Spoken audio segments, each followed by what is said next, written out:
राधे राधे। अब हम अपने ठाकुर जी को शयन कराने वाले हैं, क्योंकि अब रात हो चुकी है और हमारे ठाकुर जी को नींद आ रही है। इसीलिए हम उन्हें सुलाने जा रहे हैं। उनकी जगह पर हम रख देंगे उनकी तकिया और उनके कुशन आसपास, जिससे मेरे कन्हैया को, मेरे माधव को कोई दिक्कत ना हो। चलिए अब हम उनकी पगड़ी उतार देते हैं और उनका श्रृंगार उतार देते हैं, जिससे उन्हें सोने में कोई दिक्कत ना हो।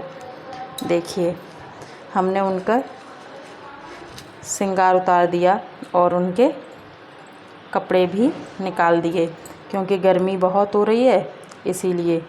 चलिए अब हम अपने ठाकुर जी को पानी पिलाते हैं, क्योंकि उन्हें प्यास लगी होगी इसलिए। देखिए, क्योंकि बैठे बैठे वो थक गए हैं गर्मी में। हम उन्हें पानी पिलाते हैं आराम आराम से, आहिस्ते आहिस्ते से। मेरे ठाकुर जी ने अब पानी पी लिया। अब हम उनका भोग लगाते हैं, क्योंकि भोजन तो हमने उन्हें करा दिया था, लेकिन अब उन्हें भोग भी तो लगाना है ना, इसीलिए हम उन्हें भोग लगाते हैं। लीजिए मेरे ठाकुर जी, अपना भोजन ग्रहण कीजिए। मेरे कान्हा, आप अपना भोजन कर लीजिए। अब ठाकुर जी ने अपना भोजन कर लिया है। अब हम उन्हें आराम से उनके बिस्तर पर लिटाएंगे। उन्हें आराम से बिस्तर पर लिटा देंगे। चलिए हम ठाकुर जी को उठा करके उनके बिस्तर पर बिठा देते हैं, कि मेरे ठाकुर जी को कोई दिक्कत ना हो। और उनके आसन को हम उनके पास ही रख देते हैं, जिससे उन्हें कोई दिक्कत ना हो। ठाकुर जी बैठे हुए हैं, क्योंकि अब उनके सोने का वक्त हो चुका है, इसीलिए हम उन्हें आराम से बिठा देते हैं और उनका श्रृंगार वगैरह सब यहीं रख देते हैं।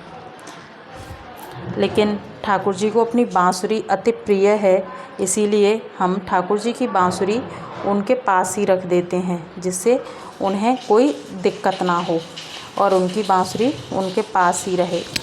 ठाकुर जी बैठे हुए हैं और अपनी राधा रानी को याद कर रहे हैं। अब हम ठाकुर जी को सुला देंगे। हे ठाकुर जी, अब आप विश्राम कीजिए। मेरे माधव, आप विश्राम कीजिए, क्योंकि अब आपके विश्राम करने का वक्त हो गया है और ये आपकी बांसुरी आपके पास ही रखी हुई है।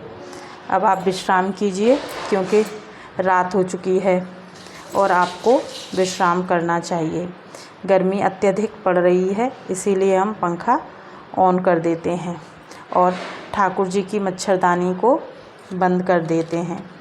ठाकुर जी, अब आप सो जाइए। अब हम आपको सुबह आकर मिलेंगे और आपको मच्छरदानी को इस तरह से बंद कर दे रहे हैं, जिससे अंदर कोई मच्छर ना जाए और मेरे ठाकुर जी को किसी प्रकार की कोई दिक्कत ना हो।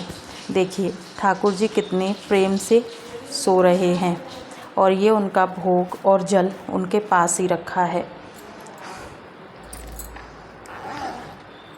सो जाओ मेरे माधव। आपको नींद आ रही है ना माधव? आप सो जाइए।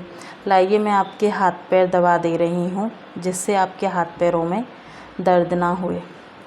शो निंदिया रानी आ जाओ, निंदिया रानी आ जाओ, मेरे कान्हा को सुला जाओ। आ लेके चलूँ तुझको एक ऐसे देश में, मिलती हैं जहाँ खुशियाँ परियों के भेष में, परियों के भेष में, परियों के भेष में। आ लेके चलूँ तुझको एक ऐसे देश में, मिलती है जहाँ खुशियाँ परियों के भेष में। मेरे ठाकुर जी सो चुके हैं।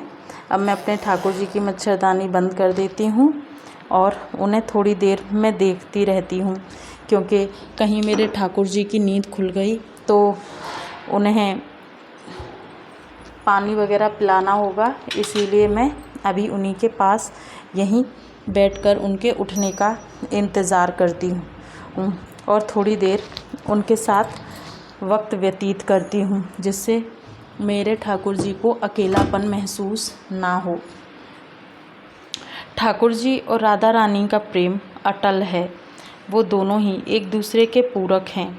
राधा के बिना कान्हा अधूरे हैं और कान्हा के बिना राधा अधूरी हैं, और राधा और कृष्ण के बिना उनका नाम अधूरा है। चलिए, अब मेरे ठाकुर जी सो चुके हैं, अब मैं भी चलती हूँ, क्योंकि